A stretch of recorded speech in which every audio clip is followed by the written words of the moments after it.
New at 5:30, renting out property through Airbnb and VRBO, now a popular way to make some money. But in Rock Hill, city leaders have put a pause on issuing new permits for short-term rentals, saying more rules are needed to protect neighborhoods.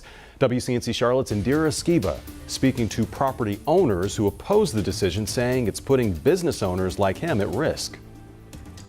In the last 20 years, Rock Hill's population has grown by about 78%. In addition to more people moving down here, sports tourism is also booming. But if you plan to stay in a short-term rental when you're visiting the city, well, you may not have many options.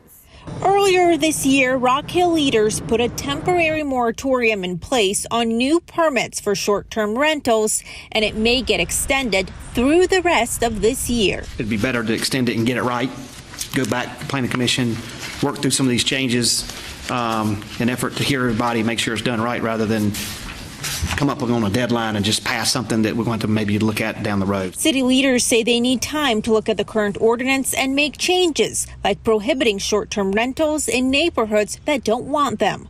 The moratorium is causing frustration among short-term rental owners like Tom Hutto, who says the current ordinance is working and there's no need for change. We have rules in place. It's the current ordinance, and under the current ordinance, we've had 100% compliance.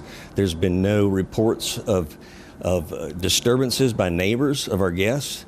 There's been no crimes. There's been no parties. But it's not just parties that can irk neighbors. Short-term rentals can result in a stream of strangers coming and going. In September, the Planning Commission was presented with recommendations like capping permits to 150 at any one time and requiring 1,500 feet between short-term rental units.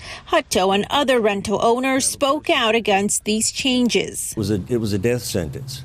I mean, what they proposed was putting us out of business.